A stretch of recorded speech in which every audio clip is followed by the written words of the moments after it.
عموماً رات کو جو پڑھتے ہیں ایک تو مایوسی طاری ہو جاتی ہے کہ 10 دن میں ہی پڑھائی کر سکتے ہیں، رات میں مشکل۔ جی بالکل، ایک تعداد ہے جو رات کو سمجھتے کہ شاید صرف برائے نام ہی ہے، بس پڑھ لینا ہے۔ حالانکہ رات میں بھی پڑھائی ہوتی ہے، اور میں نے تو خود رات میں پڑھا ہے، اور مکمل رات میں پڑھا ہے، شروع سے لے کر آخر تک، اولا سے لے کر دورہ حدیث تک تمام رات ہی میں پڑھا ہے۔ تو رات والوں کو مایوس نہیں ہونا چاہیے، بلکہ حوصلہ رکھنا چاہیے کہ رات میں بھی پڑھ سکتے ہیں، رات میں بھی آگے نکل سکتے ہیں، آگے بڑھ سکتے ہیں۔ ماشاءاللہ۔ ابھی رکن شورا حاجی اسد سے ملاقات ہوئی تھی، وہ مجھے کہہ رہے تھے کہ آپ نے سارا رات میں پڑھا ہے تو ذرا رات والوں کے لیے بھی کچھ بتا دیجئے گا، صحیح، کہ ان کی حوصلہ افزائی ہو۔ تو ایک تو یہ ہے کہ مایوسی اپنے اوپر طاری نہ ہونے دیں، بالکل، کہ کسی کی باتوں میں آ کر کے پڑھائی تو دن ہی میں ہوتی ہے، اصل پڑھائی دن میں ہوتی ہے، رات میں پڑھائی نہیں ہوتی، ایسا نہیں ہے۔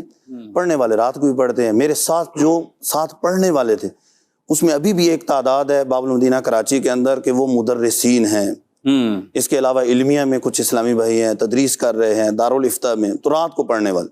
ٹھیک ہے، تو جو رات میں جنہوں نے پڑھا ہے وہ بھی یہ خدمات سر انجام دے رہے ہیں۔ تو لہٰذا یہ دیکھنا چاہیے، ایک تو یہ کہ صرف درجے تک نہ رہیں، کچھ نہ کچھ وقت دیتے رہیں۔ جس طرح دن والے پڑھتے ہیں تو ان کا جدول ہوتا ہے، وہ ہلکے لگاتے ہیں، پڑھائی کرتے ہیں، اسی طرح جو رات کے پڑھنے والے ہیں ان کو بھی چاہیے کہ کچھ نہ کچھ وقت دیں۔ یا تو یوں ہو جائے جیسے 10 بجے جو ہے وہ چھٹی ہوئی ہے تو 10 سے 11 تک وہیں بیٹھ کر تکرار کر لیں، ہلکے لگا لیں، کچھ وقت یہ دے دیں، یا فجر کے وقت نکال لیں۔ عموماً رات میں پڑھنے والے دن میں کام کاج والے ہوتے ہیں، جیسے ہم بھی رات میں پڑھتے تھے تو میں دن میں پڑھاتا تھا۔ ہمارے بعض اسلام بھائی ایک پولیس میں تھے، ایک نیوی میں تھے، ایک تاجر تھے، اس طرح مختلف کام کاج والے اسلامی بھائی، اور وہ رات کو پڑھتے رہے۔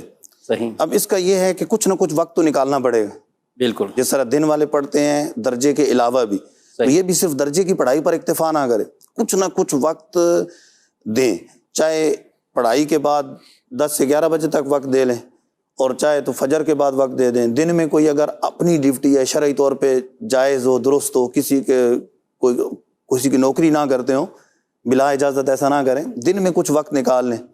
اچھا، کچھ پانے کے لیے کچھ کھونا پڑتا ہے، بالکل لازم۔ فضیل بن عیاض رحمہ اللہ فرماتے ہیں کہ علم کو تم کل دو گے تو تمہیں جز ملے گا، اور ہم یہ سمجھتے ہیں کہ جز دے کے کل لے لیں گے، تو لہٰذا کچھ نہ کچھ قربانی دینی پڑے گی، کچھ اپنے کام کاج میں سے وقت نکالنا پڑے گا، کچھ اپنے اوپر بوجھ کم کرنا پڑے گا۔ جتنی اونچی چوٹی پر پہنچنا چاہتا ہے اتنی زیادہ ہواؤں کا سامنا کرنا پڑے گا، دشواریوں کا سامنا کرنا پڑے گا۔ تو علم دین حاصل کرنا اتنے مرتبے والا، منزل والا کام ہے، تو اس کے لیے اتنی رکاوٹیں آئیں گی، شیطان وسوسے ڈالے گا، طرح طرح کی رکاوٹیں کھڑی کرے گا۔ اچھا، دن میں یہ بھی ہوتا ہے کہ عموماً پڑھنے والے بچے ہوتے ہیں، اور ان کے والدین کی طرف سے بھی ہوتا ہے، وہ بھی پوچھتے ہیں کہ پڑھائی کیا ہو رہی ہے، احتساب کرتے ہیں، پوچھتے ہیں۔ اب رات کو پڑھنے والے کئی ایسے بھی ہوں گے جو خود بچوں والے ہوں گے۔ بالکل، ہمارے ساتھ ایک اسلام میں پڑھتے تھے جن کی 11 بچے تھے، ایک کے 5 بچے تھے رات کو پڑھنے والے، لیکن الحمدللہ عز و جل وہ بھی پڑھ گئے۔ اب یہاں بچے تو پوچھیں گے نہیں کہ ابو جی آج کلاس میں کیوں نہیں گئے، آج کیا ہوا، لہٰذا خود ہی ہمت کرنی، اپنا کوئی متصب مقرر کر لیں، کوئی یہ پوچھے کہ آپ جا رہے ہیں نہیں جا رہے، کیا پڑھائی کر رہے ہیں۔ اگر اللہ تعالیٰ نے کچھ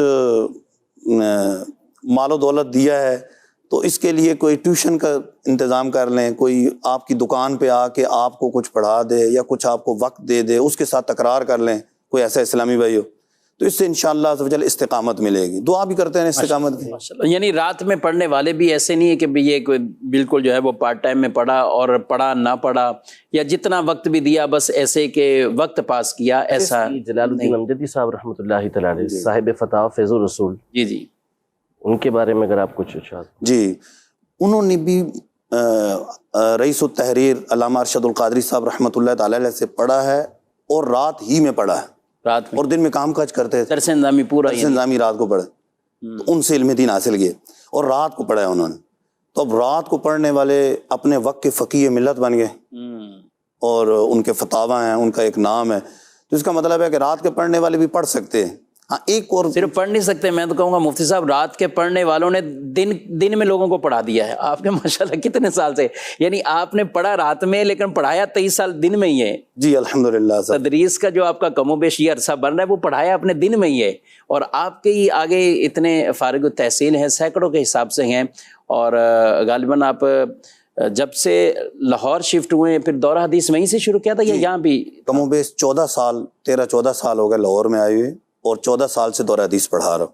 ویسے تو یہ تھا کہ یہاں پر بھی تقریباً درس نظامی کی کتب پڑھا لی تھی دورہ طالب علمی میں کچھ، اور کچھ فارغ ہونے کے بعد جیسے نحو کی ساری کتابیں جامع تک ماشاءاللہ، اسی طرح بلاغت کی کتابیں، اسی طرح فقہ ہدایہ تک پڑھا چکا تھا، اسی طرح دیگر منطق کی کتابیں کتبی تک.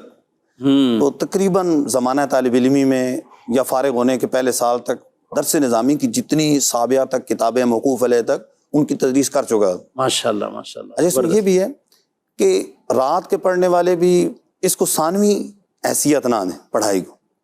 ہمیشہ وہی چیز حاصل ہوتی ہے عمومی طور پہ کہ جس کو اولین حیثیت دی جاتی. ٹھیک، ثانوی حیثیت کا مطلب یہ ہوتا ہے ہو گئی تو ٹھیک ہے، نہ ہوا تو ٹھیک ہے، چلو ذرا کرتے ہیں کوشش، نہیں، بلکہ کرنا ہے اور اس کو اولین اہمیت دیں. اس کے لیے کچھ قربانی دینی پڑے، کچھ کہیں سے وقت نکالنا پڑے، کچھ مصروفیت کو کم کرنا پڑے. ظاہر ہے رات کو پڑھیں گے تو کئی جو ایسے گھر کے پروگرام ہوں گے ان کو بھی چھوڑنا پڑے گا، بالکل، کئی شادی کے محفلوں کو چھوڑنا پڑے گا، اور کچھ اور بھی کچھ قربانی دینی پڑے گی. ماشاءاللہ. اسی طرح چھٹی والا دن بھی ہے، اس کو بھی اسی طریقے سے مینیج کریں، جدول بنائیں کہ میں نے اس طریقے سے پورے ہفتے کی جو پڑھائی ہے اس کی دہرائی کرنی ہے، تکرار کرنی ہے، تو کچھ نہ کچھ قربانی دینی ہے. اس کو اولین حیثیت دیں، ثانوی حیثیت نہ دیں. ثانوی حیثیت دی تو اول تو حاصل ہونا مشکل ہے، اگر وہ بھی گیا تو وہ پھر ایسا ہی ہوگا بس، یعنی پوری طرح حاصل نہیں ہو پائے گا.